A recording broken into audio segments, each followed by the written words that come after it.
सोनम, आपसे जो अभी इस समय किस दौर से आप गुजर रही हैं, नीरजा के बाद जहन में किस तरह की छाप है आपके महिलाओं के संदर्भ में? आपने कहा कि शायद ज़्यादा कुछ बदला नहीं है, वो अपने आप में एक सच्चाई है, हकीकत है, क्योंकि हमारे इर्द गिर्द रहने वाले नहीं बदले हैं। तो क्या छाप इस समय आपके मन के अंदर?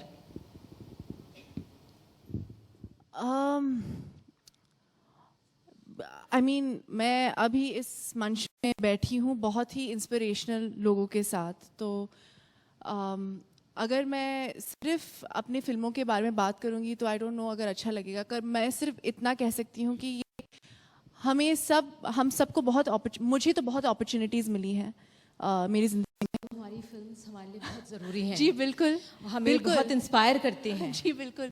पर मैं सिर्फ इतना कह सकती हूँ कि मुझे बहुत बहुत सारी अपॉर्चुनिटीज़ मिली हैं। मैं बहुत किस्मत वाली हूँ आई थिंक। और इसलिए मैं सिर्फ इतना कह सकती हूँ कि मुझे ज़्यादा तो जो भी मुझे मिला है, मुझे लगता है कि ये मेरी रिस्पॉन्सिबिलिटी है कि I take that and give back.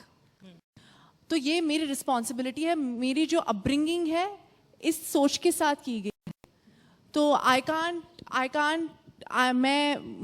Never been put in a situation कि मुझे किसी के साथ झगड़ा करना पड़ा, कि मुझे I had to fight for something. तो अभी जब भी मैं when I look at everybody around me, तो मुझे लगता है कि मुझे तो ऐसा कुछ नहीं करना पड़ा।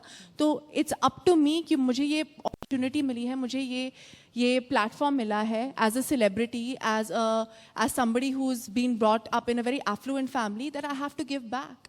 और ये सेंसिटिविटी सिर्फ आती है when you are sensitized to the environment around you, to the people around you, to the society around you. और अगर आप कहानियाँ सुनेंगे, जैसे इन्होंने बहुत ही अच्छी तरह से कहा, अगर आप ये मीडिया पर्सन, जो मीडिया में जो रेलिवेंट सेलिब्रिटीज़ हैं, अगर उनकी कहानियाँ, जो एस्पिरेशनल सेलिब्रिटीज़ हैं, उनकी कहानियाँ अगर हम लोगों तक या युवा तक पहुँचा सकते हैं, then we can get inspired. सुनम, क्या आपके मन में ख्याल आते हैं कि क्या चेंज किया जा सकता है या कैसे करें?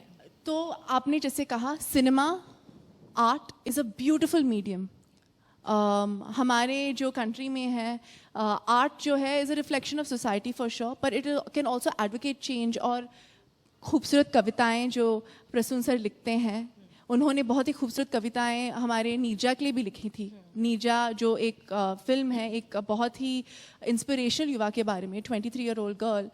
ऐसी जो फिल्म्स हैं, ऐसी जो कहानियां हैं, इन सब लोगों की कहानियां, अगर आप जैसे मीडिया वाले, ये बहुत ही अच्छा जो यूथ समिट आपने किया है, ये बहुत ही खूबसूरत प्लेटफॉर्म है लोगों तक पहुंचाने तक। ये कहानियां, जो हमारी जो कहानियां हैं, लोगों तक पहुंच सकती है, युवा तक पहुंच सकती है, लेकिन inspire these people to advocate change, and that is what is needed. Education is needed, awareness is needed.